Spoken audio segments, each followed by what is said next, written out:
বন্ধুরা শুভ সকাল। সবাই কেমন আছো? আশা করি ভালো আছো, সুস্থ আছো। তো তোমাদের আশীর্বাদে আমরাও ভালো আছি। তো সকাল থেকে আমাদের এখানে খুব বৃষ্টি হয়েছে, সারাটা রাত বৃষ্টি হয়েছে, সারা সকাল বৃষ্টি হয়েছে। তো সকালবেলা ভিজে ভিজেই কাজ করলাম, কি করবো আর।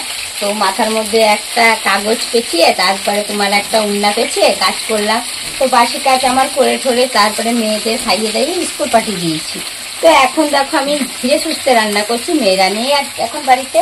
তো তার জন্য এই দেখো বেগুন ভাজা আর হচ্ছে ট্যাংরা মাছ। তোমাদের দাদাভাই এই ছোট্ট ছোট্ট ট্যাংরা মাছগুলো নিয়ে এসছে কিনে, তো এইগুলোই এখন রান্না করব আর বেগুন ভাজা করব, আর কিছু করব না। সকালে রান্না করেছিলাম আলু ভাজা, মেয়েরা খেয়ে স্কুলে চলে গেছে। তো এইদিকে এই দেখো আমি তরকারি চাপিয়ে দিয়েছি, এখানে আলু আর বেগুন দিয়ে তরকারিটা করবো, ট্যাংরা মাছের ঝোল সামান্য একটু জিরা বাটা দিয়ে। তো কার কার ভালো লাগে এরকম তরকারি কমেন্ট করে জানাবে, ঠিক আছে? তো ওই চলো আমার শাশুড়ি মা কি রান্না করছে তোমাদের সেটাও দেখাই, চলো। এই দেখো আমার শাশুড়ি মা গ্যাসে ভাত চাপিয়ে দিয়েছে, আর এইদিকে কি রান্না করবা তুমি? ইয়া আলু কাটছো, কি রান্না করবা? ডাল রান্না করবো, কুমড়া ভাজবো।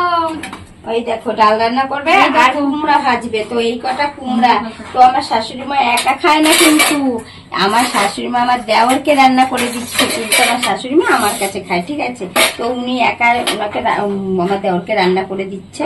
তো উনি এখন এই সবই রানবে। তো চলো আমি এখন রান্না করব। তোমাদের তো আগেই দেখিয়েছি, দেখো খুব বৃষ্টি হচ্ছে বলেছিলাম না? তো এখন একটু একটু বৃষ্টি পড়ছে, তাও ঝিরঝির করে বৃষ্টি হচ্ছে।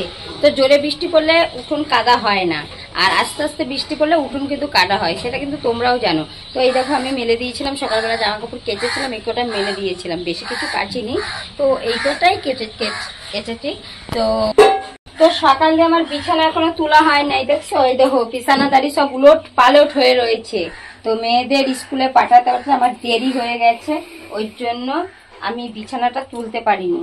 তো বাসি বিছানা এখনো ঘরে রয়েছে। তো এখন বাজছে প্রায় 12টা, আমি বাসি বিছানা এখনো তুলতে পারিনি। তো দেখো আমার বালিশ পত্র সব উলট পালট হয়ে রয়েছে। তো এইগুলো সব গুছিয়ে রেখে দিই, নাইলে আবার তোমাদের দাদাভাই রাগারাগি করবে, বলবে এখনো বাসি বিছানা তোলো নাই। দেখো কালকে রাত্রিরে শীত করছিল, তাই এই কম্বলটা গায়ে দিয়েছিলাম আমি আর আমার মেয়ে। আর তোমাদের দাদা হয়তো গায়ে দেয় না, কেননা কালকে খুব বৃষ্টি হচ্ছিল রাত্রিরে, তাই খুব শীত করছিল, ওই জন্য এই কম্বলটা গায়ে দিয়েছিলাম। তো